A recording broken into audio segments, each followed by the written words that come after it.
Vamos lá, povo de Deus. Quero deixar um texto para a vossa meditação, mas antes de tudo, quero que você se inscreva no canal, deixe o seu like, compartilhe esse vídeo, né, para que outras pessoas possam receber também esse conteúdo, tá bom? Seguinte, 1 Samuel, capítulo 10, versículo 6 ao 9, diz o seguinte: O Espírito do Senhor se apossará de ti e profetizará com eles, e tu serás mudado em outro homem. Quando esses sinais te suceder, fazei que a ocasião te pedir, porque Deus é contigo. Tu, porém, descerás diante de mim a Gilgal, e eis que eu descerei a ti, para sacrificar holocausto e para apresentar ofertas pacíficas. 7 dias esperarás até que eu venha ter contigo e te declare o que há de fazer. Versículo 9. Sucedeu, pois que virando-se ele para despedir-se de Samuel, Deus lhe mudou o coração, e todos esses sinais se deram naquele mesmo instante. Nós vemos aqui a respeito de Saul, onde as pessoas estava vivendo uma época de juiz, né? E então essa nação aqui, ela estava clamando a Deus por um rei. E Deus, ele concede aqui que Samuel, o profeta, vá e unja a vida de Saul a rei de Israel. Então, a partir daquele momento, eles teriam um rei. Então, o que acontece? Deus cria uma situação para que ele se perca, né? Ali vai atrás de umas jumentas, né, que o pai dele tinha, e ele se perdeu, quer dizer, a jumenta foi parar em outro lugar, e ele foi parar aonde Samuel estava. Samuel ungiu ele a rei, porque o povo estava pedindo. E Deus muda o coração. Deus enche ele do seu poder. No versículo 6, quando nós lemos, a gente vê aqui que o Espírito do Senhor se apossará dele. Apossará de quem? De Saul, né? O que acontece? Ele foi ungido e o Espírito de Deus se apossou dele.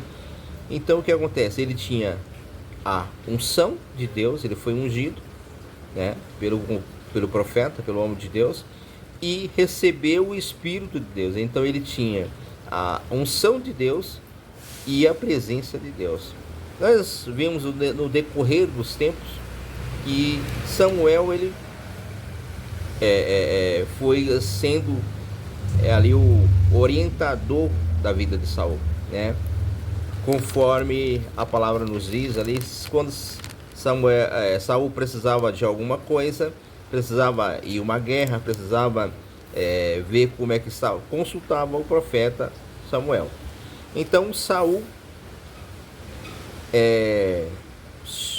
começou no seu cargo, tal, tudo mais, e proibiu ali algumas práticas, principalmente de encantamento, né, necromancia, né, os médios ali. Então era proibido ali. Foi expulso daquela região por ele, no reinado dele. Então o que acontece? E Samuel ele morre. E Saul ele se encontra numa situação difícil, num processo muito complicado, porque os amonitas estavam tramando uma guerra, né, ali contra ele, e ele se sentiu medo, ele se sentiu medroso, ele se sentiu sem amparo, e ele não tinha mais o Samuel ali para consultar. E ele consulta a Deus, aqui no versículo no capítulo 16, versículo 1, aonde Samuel ainda estava vivo e Samuel intercedia por ele, mas Deus não queria que fosse o profeta fizesse isso, porque eles já tinham rejeitado. Antes de Samuel falecer, Deus já tinha rejeitado ele. Então Deus fala aqui para Samuel no capítulo 16, versículo 1: Disse o Senhor a Samuel: Até quando terás pena de Saul, havendo eu rejeitado, para que não reine sobre Israel?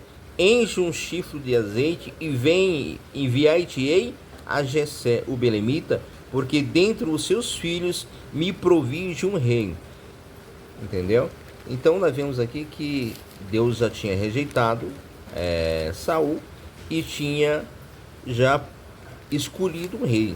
Só precisava que o homem de Deus fosse lá e ungisse o rapaz, que era Davi. Então o que acontece? Samuel vai à casa de Jessé, passa todos os filhos de Jessé, os 7 filhos dele passou por Samuel. Samuel achou que era, eu falei, esse aqui. Quando ele viu os filhos de Jessé, o primeiro filho, né? Aí olhou para ele e falou, é esse. Aí Deus falou, não se confunda pela aparência, porque o homem ele conhece a aparência, mas eu conheço o coração. Então passou todos os filhos de Jessé que ali estava na casa, e não era nenhum daqueles que estava ali presente. E aí ele perguntou, você não tem mais filho? Ele falou, tem uma aí que está cuidando das ovelhas. Então o rapaz estava no campo, estava ocupado, e ele mandou chamá-lo. Quando ele trouxe ele, que ele chegou, aí Deus confirmou, falou, esse aí, unja ele, que esse é o rei de Israel. E aí o que acontece? Ele ungiu na presença dos seus irmãos ali, Davi. E aí você sabe o que acontece? Os seus irmãos mais velhos, ele sendo mais novo, cria um constrangimento muito grande, porque os mais velhos não querem submeter ao mais novo. Mas ele foi ungido ali. E só que o processo de reinado de Davi, ele não aconteceu de uma noite para o dia, né? Ele foi ungido ali, mas demorou algum tempo para ele assumir o reinado. Até porque ele tinha o prazer de servir a Deus, ele tinha o temor de Deus. Porque se ele quisesse eliminar o rei, que era o Saul, ele tinha eliminado. Por 3 vezes esteve na mão dele e ele não quis. Mas Saul ele perseguia, ele sabia que ele seria o próximo rei de Israel. Ele foi escolhido para isso e ele já tinha sido rejeitado. Então no capítulo 16 já fala ali que Deus pede para que Samuel não interceda mais por ele, pelo Saul, porque o Saul já tinha sido rejeitado e ele já tinha preparado um novo rei para Israel. Então nós vemos que no decorrer do processo, nós vemos que Saul tinha dificuldades, tinha processos, tinha complicações na sua vida, tinha perseguições, né? Mas ele tinha o reinado, ele tinha a unção. No princípio estava tudo assim, mas chegou um ponto que ele prezava mais pela unção, pela posição, pela cadeira, né? Ele prezava mesmo pela estar presente, pela presença dele, né? Entendeu? Toda aquela burocracia. Então, e a presença de Deus ficou para trás. Até que quando ele chega mais para frente, ele busca a presença de Deus e ele não tem. Ele buscou no capítulo 28, ele busca a presença de Deus. E ele não tem a presença de Deus, porque Deus não respondeu mais ele. Aí foi então que ele consultou uma médium, uma necromância, né? uma encantadora. E aí ele foi e encontrou essa mulher e pediu para que ela trouxesse Samuel de volta. E Samuel fala para ele a respeito do que ia acontecer, né, ali. E na realidade ele escolheu o trono, né? Ele queria o trono, ele queria a posição, ele não queria sair da posição, mas só que Deus já tinha rejeitado ele como rei. Então, quando Deus rejeita, não tem jeito, meu amigo. Não tem para onde correr, entendeu? Então é necessário que a gente preze pela presença de Deus, a gente faça a vontade de Deus. Mas o que ocasionou isso? Por que ele perdeu a presença? Porque ele não fez a vontade de Deus. E então é necessário que a gente possa fazer a vontade de Deus para que a gente não perca a presença. Porque se ter um trono sem a presença é difícil, porque não tem base, não tem a coisa vazia. Então é necessário que você tenha os dois, ter o trono e tenha a presença. Olha só a diferença entre Saul e Davi. Saul, ele tinha o trono no princípio e tinha presença, mas ele prezou-se pelo trono e esqueceu a presença de Deus, parou de buscar, parou de interessar-se por Deus. Então o que acontece? E com Davi era diferente. Davi é tanto que ele tinha a unção e ele tinha a presença. Mas chegou um momento da vida de Davi que ele, passando pelos processos da vida, sabe aqueles processos da vida que você perde tudo? Então, Davi preferiu perder o trono, né?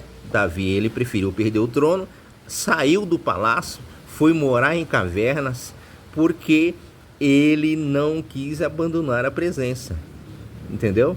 É tanto que no Salmo 51, no versículo 11, é bem claro pra gente, que diz o seguinte: não me repulse da tua presença, okay? Não retire de mim a tua presença, né? Nem retire de mim o teu espírito. Então nós vemos aqui que ele pede para que Deus não retire a sua presença. Outra pessoa também, abrindo uma aspa aqui, que ele pediu também que Deus não retirasse dele a presença, foi Moisés. Moisés, quando tirou o povo do Egito, estava no deserto, e ele falou, antes de sair, ele falou o seguinte, não afasta de mim a tua presença. Quer dizer, se a tua presença não for comigo, eu não saio daqui sem a tua presença. Aí Deus fez para ele uma promessa, falou assim: eu estarei contigo, enviarei o meu anjo para estar contigo todos os dias. É tanto que durante a noite tinha uma coluna de fogo e durante o dia tinha uma nuvem que o cobria. Então a presença de Deus era constante ali na vida de Moisés. Fecha aspas. E então o que nos traz aqui é ver nessas duas figuras entre Saul e Davi, que Saul ele prezou pelo trono, ele deu valor à cadeira, ele deu valor à posição, e abandonou a presença de Deus, abandonou a presença daquele que cuida de tudo, que sabe de tudo, que guia a nossa vida, que rege a nossa vida em todos os sentidos. E com Davi foi diferente. Davi ele abandona o trono, abandona o palácio. Já pensou? Você, de toda aquela riqueza servido ali por seus servos, seus súditos, avacionado por eles, e ao mesmo tempo ele sair do palácio, sair do luxo ali, do palácio, abandonar tudo e morar em cavernas, mas a presença de Deus não deixar isso abandonado, mas guardar consigo, prezar por isso. Entendeu a diferença aí do que é ter Deus e não ter, e no teu trono, e ter o trono e não ter a presença?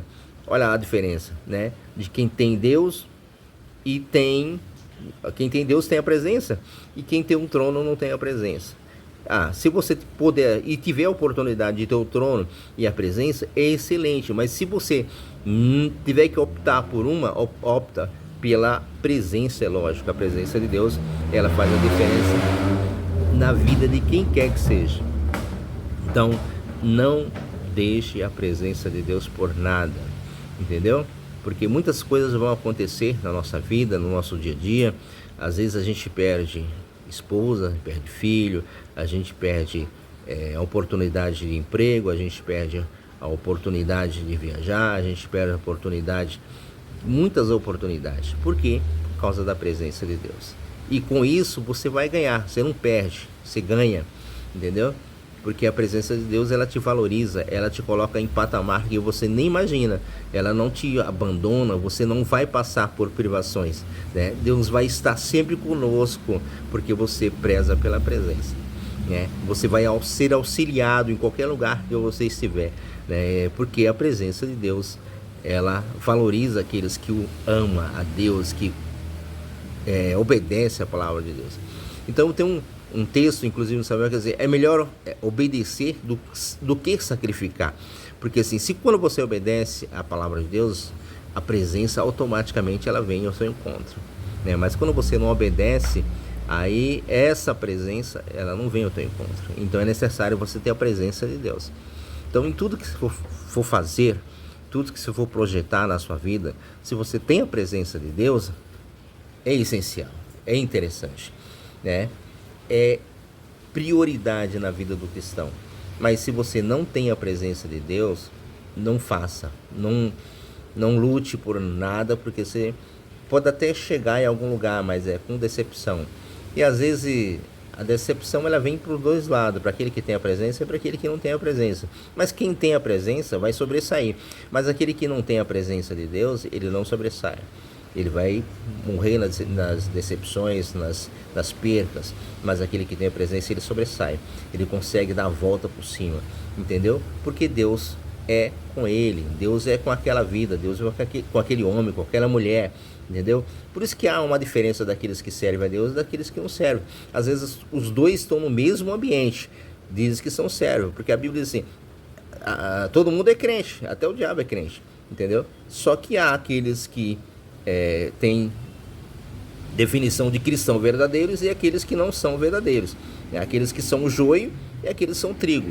Então, como conhecer?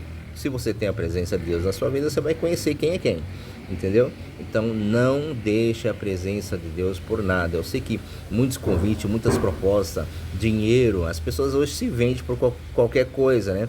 Qualquer valores. Então o que acontece? Não deixe isso te influenciar, mas deixa que a presença te envolva, tá bom? Deus abençoe, fica na paz de Cristo Jesus.